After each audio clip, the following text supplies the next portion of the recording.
আউযু বিল্লাহি মিনাশ শাইতানির রাজিম। বিসমিল্লাহির রহমানির রহিম। জুম্মা মুবারক টু অল গাইস। আসসালামু আলাইকুম ওয়া রাহমাতুল্লাহি ওয়া বারাকাতুহু। আজকে আশা করছি সবাই ভালো আছো। আজকে আমরা সবাই মিলে শুনবো সূরা সাজদার বাংলা অর্থ। তার আগে যেটা শুনবো সেটা হলো তার ফজিলতটা একটু আমরা জানবো। বিসমিল্লাহির রহমানির রহিম। সূরা সাজদা। হজরত নবী করিম সাল্লাল্লাহু আলাইহি ওয়াসাল্লাম ইরশাদ করেছেন যে যে ব্যক্তি পরম শ্রদ্ধার সাথে সূরাটি তেলাওয়াত করবে, আল্লাহ তাআলা তাকে শবে কদরে ইবাদতের নেকিতুল্য সওয়াব দান করবেন। সুবহানাল্লাহ। যদি কেউ একসাথে 21 বার সূরাটি পাঠ করে, আল্লাহ তাআলার দরবারে মুনাজাত করে, তবে আল্লাহ তাআলা তার রুজি রোজগারের অধিক পরিমাণ বৃদ্ধি করে দেবেন এবং শীঘ্রই সে অফুরন্ত ধন দৌলতের মালিক হতে পারে। তাছাড়া তার সংসার সুখ শান্তিতে পূর্ণ হয়ে যাবে। আমিন সুম্মা আমিন। এই সূরাটি আরও একটি বৈশিষ্ট্য হলো এটি পাঠকারীর পরিবার পরিজন সকলেই নেককার লোকে পরিণত হবে। আলহামদুলিল্লাহ, ইনশাআল্লাহ। আমিন সুম্মা আমিন। তাহলে আমরা এবার অর্থ শুনে নেই। সূরা সাজদা। বিসমিল্লাহির রহমানির রহিম। আলিফ লাম মিম। বিশ্ব জগতের রবের কাছ থেকে এই গ্রন্থ অবতীর্ণ, এতে কোনো সন্দেহ নেই। কিন্তু ওরা বলে এ তো তার নিজের রচনা, এবং বরং এ তোমার রব থেকে আগত সত্য, যাতে তুমি এমন এক কওমকে সতর্ক করতে পারো যাদের কাছে পূর্বে কোনো সতর্ককারী আসেনি। হয়তো ওরা পথ পাবে। আল্লাহ তিনি আকাশ, পৃথিবী এবং ওদের অন্তর্বর্তী সমস্ত কিছু 6 দিনে সৃষ্টি করেছেন। পরে তিনি আরশে সমাসীন হন। তার বিরুদ্ধে তোমাদের কোনো অভিভাবক বা সুপারিশকারী নেই। তবু কি তোমরা উপদেশ গ্রহণ করবে না? তিনি আকাশ হতে পৃথিবী পর্যন্ত সব কিছু পরিচালনা করেন।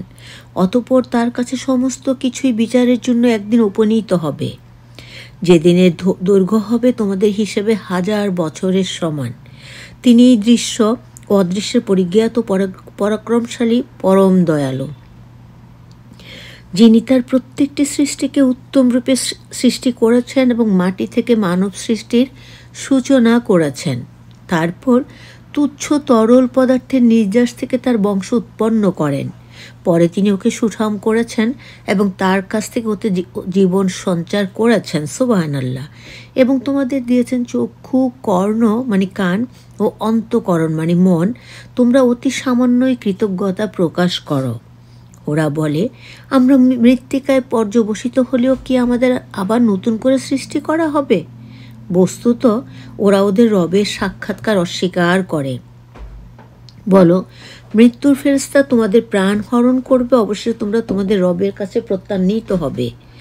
যদি তুমি দেখতে অপরাধীরা তাদের রবের সম্মুখে অবদবদন হয়ে বলবে, ওহে আল্লাহ, আমরা দেখছি ও শুনেছি, আমাদেরকে পৃথিবীতে প্রেরণ করো, আমরা সৎ কাজ করব, নিশ্চয়ই আমরা দৃঢ় বিশ্বাসী হব। সুবহানাল্লাহ। আমি ইচ্ছা করলে প্রত্যেককে সৎ পথে পরিচালিত করতে পারতাম। আমার একথা অবশ্যই সত্য, আমি নিশ্চয়ই মানব ও দানব উভয় দ্বারা জাহান্নাম পূর্ণ করব। মাফ করো আল্লাহ। ওদের বলা হবে শাস্তি আস্বাদন করো, কারণ আজকের এই সাক্ষাৎকারের কথা তোমরা বিস্মৃত হয়েছিলে। তোমরা যা করতে তার জন্য তোমরা শাস্তি ভোগ করতে থাকো। কেবল তারাই আমার নির্দেশাবলী বিশ্বাস করে যারা ওর দ্বারা উপবিষ্ট হলে সিজদায় লুটিয়ে পড়ে এবং তাদের রবের সব প্রশংসা, পবিত্রতা ও মহিমা ঘোষণা করে, অহংকার করে না। সুবহানাল্লাহ। তারা শয্যা ত্যাগ করে এই আশঙ্কায় তাদের রবকে ডাকে এবং আমি তাদের যে জীবন উপকরণ দান করেছি তা থেকে তারা ব্যয় করে। কেউই জানে না তার জন্য তার কৃতকর্মের নয়নপ্রীতিকর কী পুরস্কার রক্ষিত আছে। বিশ্বাসী কি সত্যত্যাগীর মতোই? না, কখনো তা হতে পারে না। যারা বিশ্বাস করে, সৎ কাজ করে, তাদের কৃতকর্মের ফলস্বরূপ তাদের আপ্যায়নের জন্য জান্নাত হবে তাদের বাসস্থান। সুবহানাল্লাহ। সেই তৌফিক আমাদের সকল মুমিন মুসলমানদেরকে দান করো। আমিন সুম্মা আমিন। এবং যারা সত্য ত্যাগ করেছে তাদের বাসস্থান হবে জাহান্নাম। যখনই ওরা জাহান্নাম থেকে বের হতে চাইবে তখনই ওদের তাতে ফিরিয়ে দেয়া হবে এবং ওদের বলা হবে যে অগ্নি শাস্তিতে তোমরা মিথ্যা বলতে, যে অগ্নি শাস্তিকে তোমরা মিথ্যা বলতে তোমরা তা আস্বাদন করো। গুরু শাস্তির পূর্বে ওদের আমি অবশ্যই লঘু শাস্তি দিব, মানে বড় শাস্তির আগে ওদেরকে মানে ছোট শাস্তি দেয়া হবে আস্বাদন করার, যাতে ওরা আমার দিকে ফিরে আসে। যে ব্যক্তি তার রবের নির্দেশাবলী দ্বারা উপবিষ্ট হয়ে তা থেকে মুখ ফিরিয়ে নেয়, তার চেয়ে অধিক জালেম আর কে আছে? আল্লাহ মাফ করো আমাদেরকে। আমি পাপীদের শাস্তি দিয়ে থাকি। আমি তো মুসাকে গ্রন্থ দিয়েছিলাম, অতএব তুমি তার গ্রন্থ প্রাপ্তির বিষয়ে সন্দেহ করো না। আমি তাকে বনি ইসরায়েলের জন্য পথ নির্দেশক করেছিলাম। ওরা যেহেতু ধৈর্যশীল ছিল, সেজন্য আমি ওদের মধ্য থেকে নেতা বানিয়েছি যারা আমার নির্দেশে সৎপথ দেখাতো। ওরা ছিল আমার নির্দেশাবলিতে দৃঢ় বিশ্বাসী। সুবহানাল্লাহ। ওরা নিজেদের মধ্যে যে বিষয়ে মতবিরোধ করছে, তোমার রবই তো কিয়ামতের দিন তার মীমাংসা করে দেবেন। আমি তো এদের পূর্বে কত মানব গোষ্ঠীকে ধ্বংস করেছি, যাদের বাসভূমিতে এরা বিচরণ করে থাকে। এতে অবশ্যই নিদর্শন রয়েছে, তবু কি তোমরা শুনবে না? ওরা কি লক্ষ্য করে না আমি ঊষর ভূমির উপর পানি প্রবাহিত করে ওর সাহায্যে শস্য উদ্গত করি, যা থেকে ওরা এবং ওদের জীবজন্তুসমূহ আহার্য গ্রহণ করে, অর্থাৎ খায়। ওরা কি তবুও লক্ষ্য করবে না? ওরা জিজ্ঞাসা করে, তোমরা যদি সত্যবাদী হও তবে বলো, এর বিচার মীমাংসা কবে হবে? বলো, বিচারের দিনে অবিশ্বাসীদের বিশ্বাস ওদের কোনো কাজে আসবে না এবং ওদের অবকাশও দেয়া হবে না। অতএব তুমি ওদের অপেক্ষা করো এবং অপেক্ষা করো, ওরাও অপেক্ষা করছে। বিসমিল্লাহির রহমানির রহিম। এবার পূর্ব সূরা দুখান। এটা আমি একটু আগেও পড়েছি, কারণ আল্লাহ পাক স্বয়ং নিজে ঘোষণা করেছেন, আমার যে বান্দা প্রতি জুম্মার রাতে সূরা দুখান পাঠ করবে, তার জন্য আমি আল্লাহ জান্নাতের জিম্মাদার হলাম। সুবহানাল্লাহ, আলহামদুলিল্লাহ, লা ইলাহা ইল্লাল্লাহ, আল্লাহু আকবার। এটা আমি একটু আগে পড়েছি। এখন আমি তোমাদের সাথে সূরা দুখানের প্রথমে ফজিলত এবং পরে অর্থ শেয়ার করব। বিসমিল্লাহির রহমানির রহিম। হজরত আবু হুরায়রা রাদিয়াল্লাহু থেকে বর্ণিত, তিনি বলেন, হজরত নবী করিম সাল্লাল্লাহু আলাইহি ওয়াসাল্লাম ইরশাদ করেছেন, যে ব্যক্তি জুম্মার রাতে সূরা দুখান তেলাওয়াত করবে, সকাল হবার আগে তার সকল গুনাহসমূহ ক্ষমা করে দেয়া হবে। সুবহানাল্লাহ। হজরত আবু উমামা রাদিয়াল্লাহু থেকে বর্ণিত, তিনি বলেন, যে ব্যক্তি জুমার রাতে অথবা দিনে সূরা দুখান পাঠ করবে, আল্লাহ তাআলা তার জন্য বেহেশতে একটি স্বতন্ত্র ঘর নির্মাণ করবেন। সুবহানাল্লাহ। যে কোনো প্রকারের ভয়াবহ বিপদ ও সমস্যা দেখা দিলে পূর্ণ পবিত্রতার সাথে একদম এক বসাতে নির্ধারিত সময় বিসমিল্লাহর সাথে 7 বার সূরা দুখান পাঠ করলে অথবা 2 রাকাত নফল নামাজ আদায় করলে, আল্লাহর দরবারে সাহায্য করুণা প্রার্থনা করলে, আল্লাহ পাক তার সেই বিপদ প্রার্থনা করলে তারপর প্রতিদিন নির্ধারিত সময় একবার করে বিসমিল্লাহ সহকারে সূরা দুখান পাঠ করতে থাকবে, ইনশাআল্লাহ সমস্ত বিপদ আপদ থেকে তুমি নিরাপদে থাকবে। সুবহানাল্লাহ। এবার চলো আমরা শুনে নেই সূরা দুখানের বাংলা অর্থ।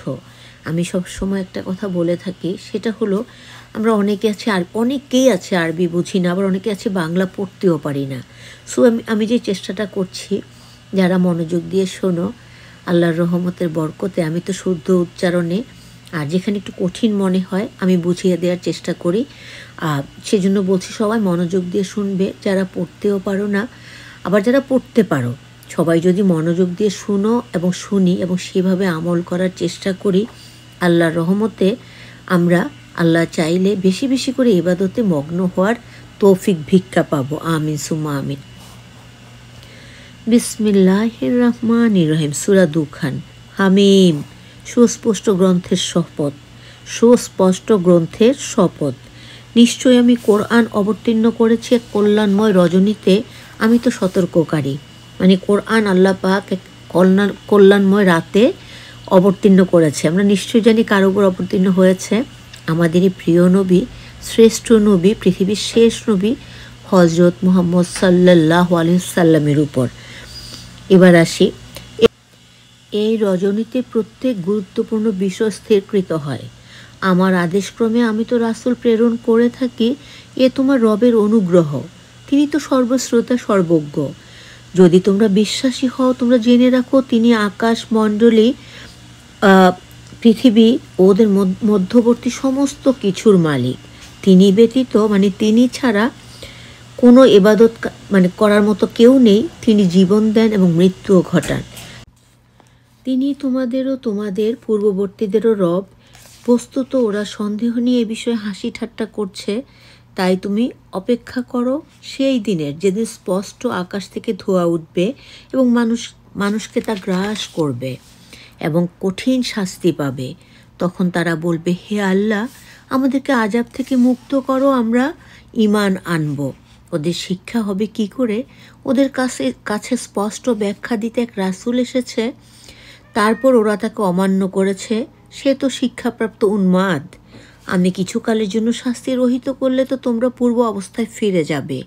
যেদিন আমি ওদের প্রবলভাবে ধরব সেদিন আমি শাস্তি দিবই। এদের পূর্বে আমি তো ফেরাউন কমকে পরীক্ষা করেছিলাম এবং ওদের কাছে রাসূলও এসেছিল। আল্লাহ দাসদের সে বলতো, আমার কাছে প্রত্যাবর্তন করো, আমি তোমাদের জন্য এক বিশ্বস্ত রাসূল এবং তোমরা আল্লাহর বিরুদ্ধে উদ্যত হয়েও না, আমি স্পষ্ট প্রমাণ উপস্থিত করছি।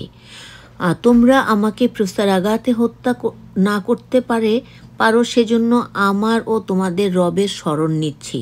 যদি তোমরা ঈমান না আনো তবে আমা হতে দূরে থাকো। তিনি তার রবের কাছে নিবেদন করলেন, এরা দোষী সম্প্রদায়। আমি বলেছিলাম আমার দাসদের নিয়ে পালাও, পশ্চাৎকরণ করা হবে। সমুদ্রকে শান্ত থাকতে দাও, ওদের পূর্ণ বাহিনী নিমজ্জিত হবে। এখানে কার কথা বলা হচ্ছে? এখানে ফেরাউন এবং মূসা নবীর কথা বলা হচ্ছে। মানে মূসা নবীকে নিরাপদে আল্লাহ পাক নদীকে রাস্তা তৈরি করে মাঝখানে পার হতে দিয়েছেন, আর ফেরাউনকে যখন তিনি নেমেছেন তার দলবল সহ ডুবিয়ে দিয়েছেন। ওরা পশ্চাতে রেখে গিয়েছিল কত উদ্যান, কত প্রসবন, কত শস্যক্ষেত্র, সুরম্য প্রাসাদ, কত বিলাস উপকরণ যা ওদের আনন্দ দিত। এরূপই ঘটেছিল এবং আমি এগুলোর উত্তরাধিকারী করেছিলাম ভিন্ন গোত্রকে। আকাশ ও পৃথিবীর কেউই ওদের জন্য অশ্রুপাত করেনি এবং অবকাশও দেয়া হয়নি। আমি তো উদ্ধার করেছিলাম বনি ইসরায়েলকে ফেরাউনের লাঞ্ছনাদায়ক শাস্তি থেকে। ফেরাউন ছিল বড়ই উদ্ধত সীমা লঙ্ঘনকারী। আমি সজ্ঞানী তাদের বিশ্বে শ্রেষ্ঠত্ব দিয়েছিলাম এবং ওদের দিয়েছিলাম নির্দেশাবলী, যাতে ছিল সুস্পষ্ট পরীক্ষা। অবিশ্বাসীরা বলেই থাকে, আমাদের প্রথম মৃত্যু আমাদের একমাত্র মৃত্যু এবং আমরা আর পুনরুত্থিত হব না। অতএব তোমরা যদি সত্যবাদী হও তবে তোমাদের পূর্বপুরুষদের হাজির করো। শ্রেষ্ঠ কারা? ওরা না তুব্বা কম এবং ওদের পূর্ববর্তীরা। আমি ওদের ধ্বংস করেছিলাম কারণ ওরা ছিল অপরাধী। আমি আকাশমণ্ডলীয় পৃথিবী এবং ওদের মধ্যে কোনো কিছুই সৃষ্টি করিনি খেলার ছলে। আমি এই দুটিকে অযথা সৃষ্টি করিনি, কিন্তু ওদের অধিকাংশই তা জানেই না। ওদের সকলের জন্য বিচার দিন নির্ধারিত রয়েছে। সেদিন এক বন্ধু অপর বন্ধুর কোনো কাজেই আসবে না এবং ওরা সাহায্যও পাবে না। তবে আল্লাহ যার প্রতি দয়া করবেন তার কথা স্বতন্ত্র। আল্লাহ পরাক্রমশালী, প্রজ্ঞাময়। নিশ্চয়ই জাক্কুম বৃক্ষ হবে পাপীদের খাদ্য। গলিত তাম্রের মতো তা উদরে ফুটতে থাকবে, ফুটন্ত পানির মতো। আমি বলবো, ওকে ধরো এবং টেনে নিয়ে যাও দোজকের মধ্যে। মাফ করো আল্লাহ। অতঃপর ওর মস্তকে মানে মাথায় ফুটন্ত পানি ঢালো এবং বলো, আস্বাদ গ্রহণ করো। তুমি তো ছিলে সম্মানিত অভিজাত। তোমরা তো এই শাস্তি সম্পর্কে সন্দিহান ছিলে, মানে সন্দেহ ছিল তাদেরই শাস্তি সম্বন্ধে। সাবধানকারীরা থাকবে নিরাপদ স্থানে, প্রশ্রবণ বহুল জান্নাতে। সুবহানাল্লাহ। সেই তৌফিক তুমি আমাদের সকল মুমিন মুসলমানদেরকে দান করো, আমিন সুম্মা আমিন। ওরা পরিধান করবে মিহি ও পুরো রেশমি বস্ত্র এবং মুখোমুখি হয়ে বসবে। এরূপ ঘটবে। ওদেরকে আয়ত আলোচনা হুর দেয়া হবে, মানে বড় বড় চক্ষুদয়ের সুন্দর সুন্দর চোখের অধিকারী হুরমানি পরি তাদেরকে দেয়া হবে। সেখানে তারা প্রশান্ত চিত্তে বিবিধ ফলমূল আনতে বলবে। প্রথমবারের মৃত্যুর পর তারা মৃত্যু আস্বাদন করবে না।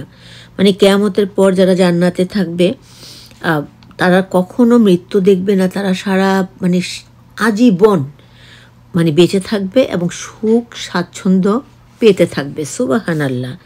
তোমার রব তাদের দোজকের শাস্তি থেকে রক্ষা করবেন।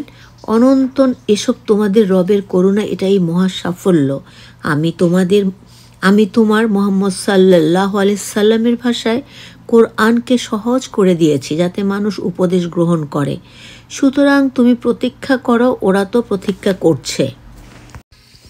আজকের মতো এই দুটো সূরাই বাংলা অর্থ এবং সাথে ফজিলত শেয়ার করলাম। যারাই শুনবে মনোযোগ দিয়ে অন্তঃকরণ করে, অর্থাৎ মনে ধরে রাখার মতো করে পড়বে, ইনশাআল্লাহ তারা বুঝবে এবং বেশি বেশি ইবাদত করার তৌফিক ভিক্ষা পাবে। আমিন সুম্মা আমিন। আসসালামু আলাইকুম রহমতুল্লাহ বারাকাতুহু। সবাই ভালো থাকবে, আমাদের সবার জন্য দোয়া করবে। আমিও সবসময় সবার জন্য দোয়া করি। আল্লাহ হাফেজ। Take care all guys.